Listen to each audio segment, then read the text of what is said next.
Les vers intestinaux sont nombreux et ont des formes variées. Comment s'en débarrasser? Quand faut-il consulter et quelles sont les complications? Découvrez toutes les réponses à vos questions dans cette fiche. Les vers intestinaux, qu'est-ce que c'est? Les vers intestinaux sont nombreux et ont des formes variées.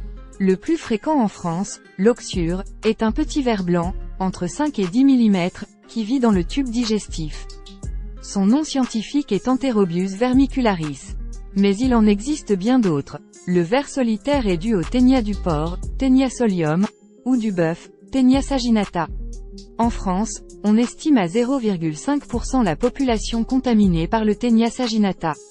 Les personnes concernées ont consommé du bœuf peu cuit. L'idatidose du foie, ou échinococcose idatique ou kyste idatique, est surtout présente, en France, dans le sud-est et la Corse.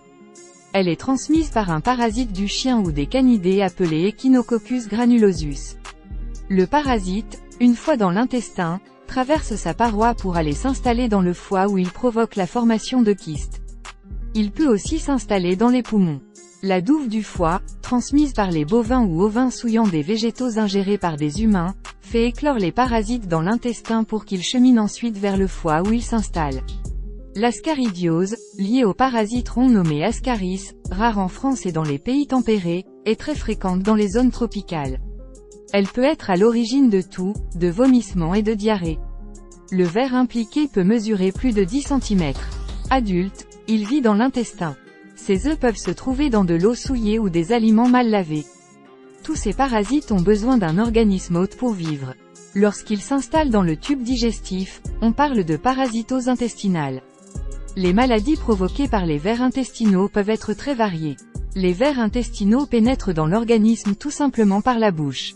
Les œufs peuvent être présents sur de la nourriture. On peut également les ingérer en touchant un objet souillé puis en mettant les mains à la bouche. Certains de ces vers vivent dans l'intestin, comme les vers solitaires ou ténia, alors que d'autres passent par l'intestin mais s'installent dans d'autres endroits de l'organisme.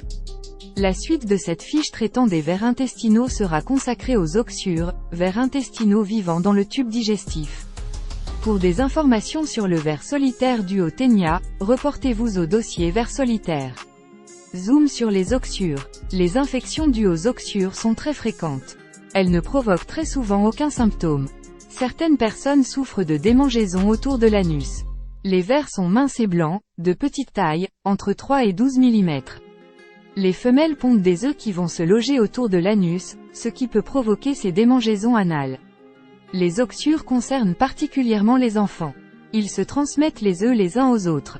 Un enfant infecté qui s'est gratté l'anus puis qui ne sait pas, ou sait mal, laver les mains peut toucher un autre enfant. Ce dernier, en mettant ses doigts à sa bouche, pourra se contaminer. La contamination peut également passer par de la nourriture souillée. Pour se débarrasser des oxyures, un traitement médicamenteux doit être pris. Il faut l'accompagner d'un lavage des draps, des pyjamas et des sous-vêtements, ces objets pouvant contenir des œufs. Il est indispensable de traiter toute la famille d'une personne contaminée et de renouveler la prise de médicaments 2 à 3 semaines après la première prise, afin d'être sûr d'avoir éliminé tous les vers. Les œufs avalés, qui éclosent dans l'intestin, peuvent survivre plusieurs jours à l'air libre. La prévention des oxyures est simple et efficace. Elle passe par une hygiène correcte, et notamment par un lavage de mains régulier. Prévalence des vers intestinaux. On considère qu'entre une personne sur 3 et une personne sur 4 est porteuse d'oxyures. C'est dire que tout le monde est à risque. Chez les enfants, on peut observer selon les études, jusqu'à 90% d'enfants atteints. Ce sont les démangeaisons anales provoquées par les oxyures durant la nuit, lorsque la femelle pond, qui peuvent alerter. Le traitement doit être mis en place au moindre doute, même sans certitude. Pour confirmer le diagnostic, il existe des examens comme le Scotch test consistant à appliquer un scotch transparent sur l'anus et à regarder au microscope afin de détecter les œufs des oxyures. Complications possibles des vers intestinaux. Les oxyures ne provoquent généralement pas de complications graves. Exceptionnellement, ils peuvent entraîner une infection des organes génitaux féminins voire une inflammation du vagin ou de l'utérus. Cause des vers intestinaux. L'oxyrose apparaît après que des œufs sont avalés. Ils vont dans l'intestin et s'y développent. En se grattant l'anus, à cause des démangeaisons, la personne atteinte, assez souvent un enfant, peut se mettre des œufs sous les ongles puis se recontaminer en mettant ses doigts dans sa bouche. Elle peut aussi ainsi contaminer d'autres personnes.